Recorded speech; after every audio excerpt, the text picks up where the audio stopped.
Pada video ini kita akan melanjutkan materi tentang struktur saraf pusat, yaitu bagian yang pertama yang mau dibahas adalah otak. Jadi bagian sumsum tulang belakangnya, kemudian yang pertama otak. Tampilan otak seperti ini dengan ada bagian-bagiannya. Otak terdiri atas dua bagian utama, yaitu ada substansi grisea atau abu-abu tadi dan juga substansi alba atau putih. Bagian abu-abu ini terdapat pada bagian luar otak. Dia banyak sekali mengandung badan sel, serabut bermielin dan sebagainya, dan dia berfungsi sebagai tempat terjadinya persepsi, integrasi, peningkatan perilaku serta intelektual.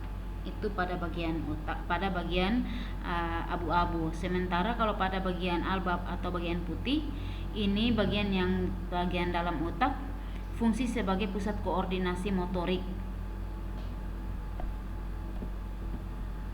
Nah, yang pertama ada otak besar. Otak besar atau bagian dari otak yang pertama, otak besar, ini merupakan bagian yang berperan sebagai cerebrum. Ini bagian otak besar. Dia berperan sebagai sumber kecerdasan, pusat ingatan, pusat kesadaran, pusat alat indera, pusat asosiasi. Kemudian dia memiliki lobus-lobus, beberapa lobus dengan fungsi yang berbeda-beda juga. Jadi seperti yang pertama, lobus frontal. Lobus frontal ini bagian depan dari otak besar. Fungsinya berhubungan dengan penalaran, keterampilan motorik, kognitif, dan bahasa ekspresif. Yang berikut lagi ada bagian lobus temporal. Bagian lobus temporal di bagian sini, bagian samping dari otak besar. Lobus ini berfungsi sebagai pusat pendengaran, emosi, dan juga proses belajar. Yang berikut adalah lobus parietal.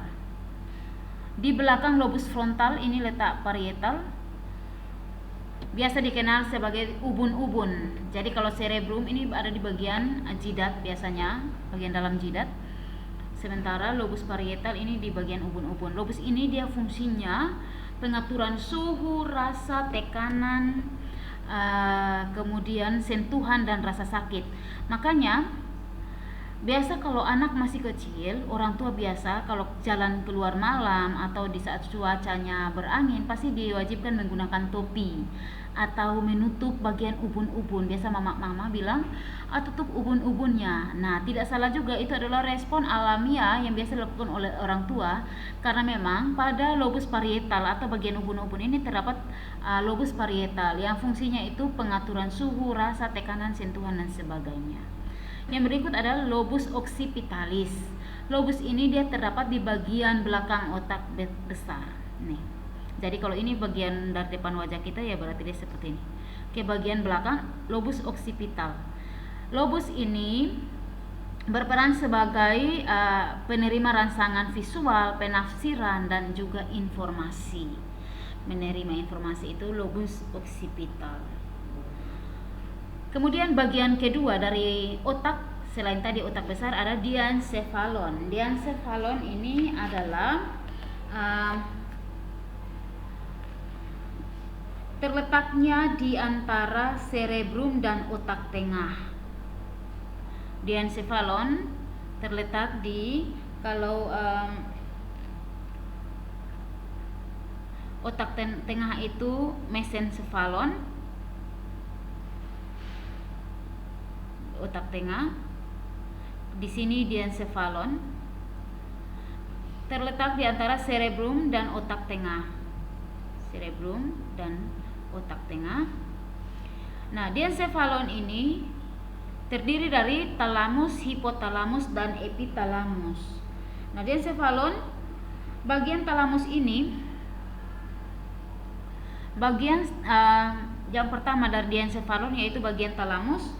Fungsinya menerima dan meneruskan impuls ke korteks otak besar atau kulit otak besar, serta berperan dalam sistem kesadaran dan kontrol motorik.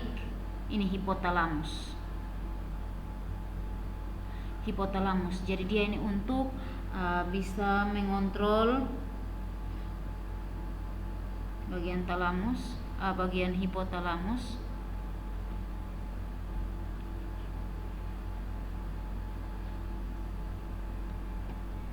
Kemudian ada talamus, bagian talamus di sini. Bagian talamus fungsinya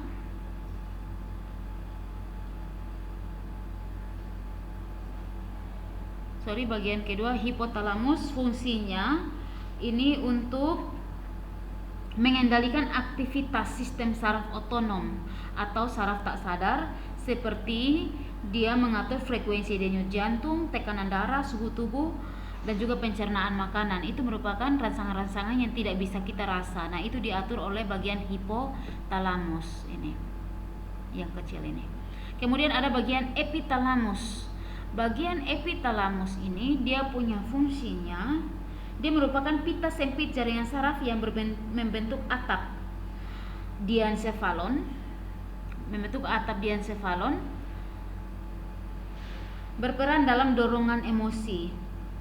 Jadi dia ini berperan dalam pengaturan emosi kalau yang bagian epitalamus. Yang berikut ada sistem limbik. Sistem limbik itu bagian dari otak. Sistem limbik ini dia punya fungsinya, dia merupakan sekumpulan struktur yang berhubungan dengan emosi dan perasaan. Semakin besar area limbik,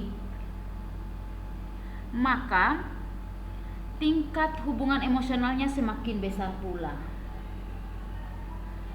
Kemudian ada otak tengah atau mesencephalon.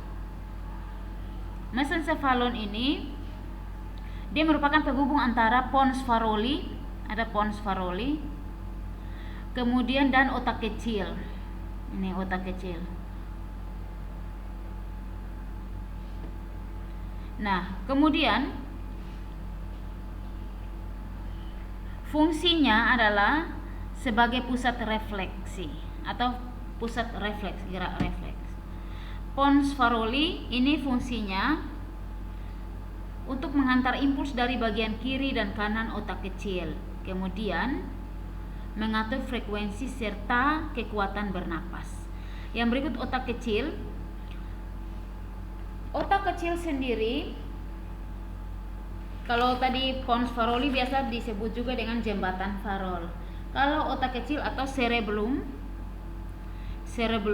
di sini, otak kecil fungsinya menghantar, dia berada di bagian punggung atas batang otak dan di bawah lobus occipitalis.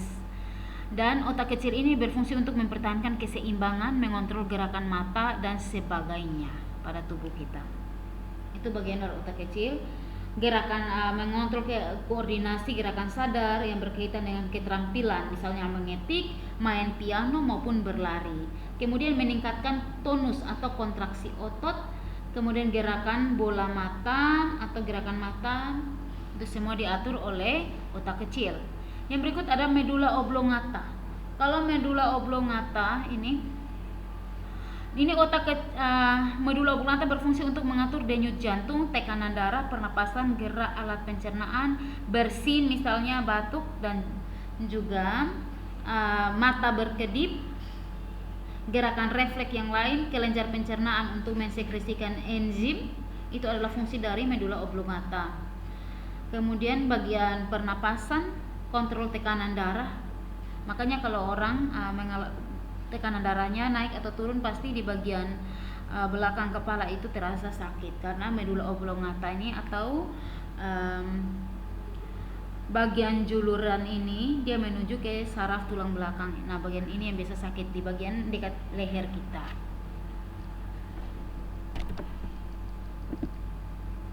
Kemudian yang berikut ada sumsum tulang belakang, bagian kedua dari sistem saraf pusat, yaitu sumsum tulang belakang.